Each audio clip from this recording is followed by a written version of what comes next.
Alors, je vous avais dit que je vous ferais une petite vidéo sur Kapalabhati. Alors, j'en profite ici parce qu'on a pratiqué Kapalabhati ce matin lors de la pratique. Et donc, certaines personnes ne connaissaient pas, c'est nouveau pour elles. Et peut-être que pour toi, même si tu connais, tu as besoin de quelques rappels. Donc, j'en profite ici pour expliquer tout ça. Kapalabhati, c'est un nettoyage. On appelle ça la respiration du feu.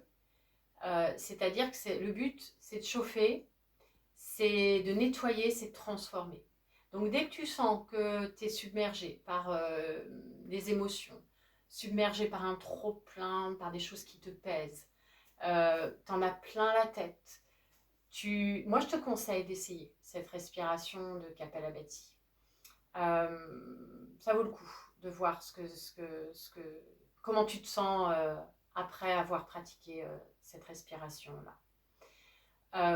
Au départ, Kapalabhati, il n'y a pas de mouvement, hein, c'est vraiment une respiration tonique et rapide. Quand j'expire, je rentre le ventre et c'est une expiration courte. D'un seul coup, je souffle par le nez. Et ça part donc d'ici, le nombril qui va se coller vers la colonne vertébrale. Et inspire, tu laisses le ventre gonfler tout seul. Et expire à nouveau. Et inspire, le ventre revient. Et expire. Et inspire.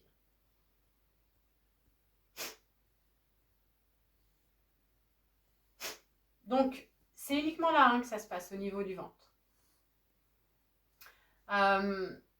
Tu fais des séries de 15 pour commencer peut-être, une série de 30, puis une série de 40, 60, 80, 100 peut-être.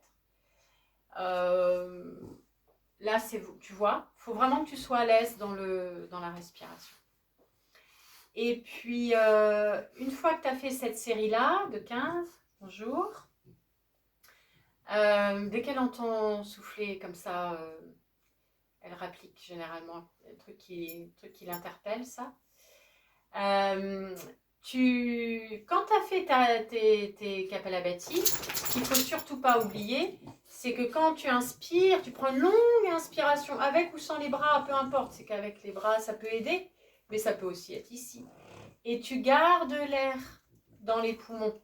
Le temps qu'il faut, tout le temps qu'il faut, tu gardes. Tant que tu es bien, tu gardes. Ça, je vais garder moi pour moi, ça.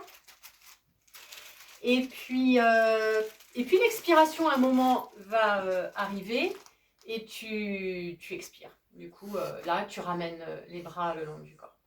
Donc, on va le faire si Suki est d'accord, avant qu'elle me pique tout. Alors, c'est pour ça que j'invite toujours à se moucher, parce qu'évidemment, ça nettoie au niveau des narines aussi, au niveau des muqueuses. Donc ça peut être intéressant. Et là, elle est en train de me piquer tous mes mouchoirs. Voilà. Alors on le fait. Et puis juste pour que vous voyez, et puis après je vous laisse expérimenter ça pour vous. Vous avez vu hein, ce matin, après on met ça avec des mouvements. On peut mettre Kapalabhati dans des postures. On le fera si vous voulez. J'essaierai de placer ça des matins, hein, le matin surtout. C'est beaucoup plus intéressant à faire en matinée, en tout cas sur les premières parties de journée. Quoique, je pense sincèrement qu'une petite série de Kapalabhati en fin de journée, quand des fois on a la tête qui va exploser, ça peut être pas mal.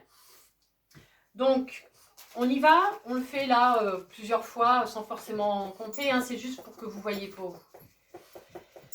Donc, vous prenez une profonde respiration par le nez. Il faut évidemment, je ne l'ai pas dit, mais être super bien en assisant. Ça peut être sur une chaise, confortable, posée, stable, dos droit, pas contre le dossier de la chaise. Ok. Une respiration. Et on expire profondément. Et puis quand tu veux, c'est parti.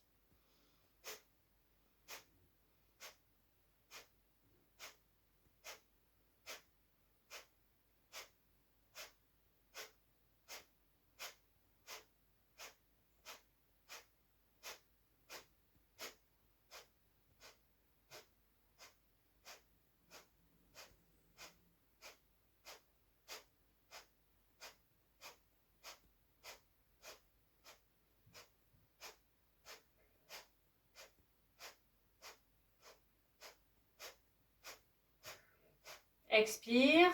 Inspire, emmène les bras vers le ciel ou garde les bras le long du corps ou sur les côtés. Et là, tu restes. Détends le visage.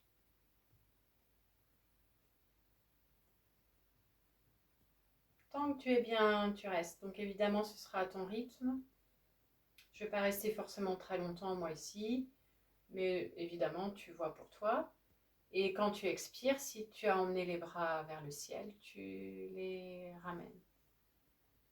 Et on peut repartir pour une autre série. De la même manière, tu continues ça. Tu peux faire 3 séries de 30, par exemple. Et puis à un moment, tu verras que tu peux faire directement une série de 90.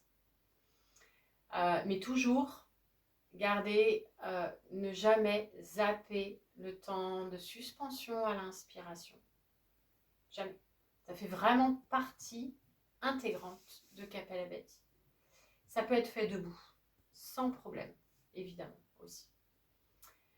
Voilà, j'espère que j'ai répondu à tes questions. S'il y a des questions, n'hésite pas à m'envoyer un petit commentaire ou à m'envoyer un message. Et puis, je répondrai à tes interrogations. Merci à toi.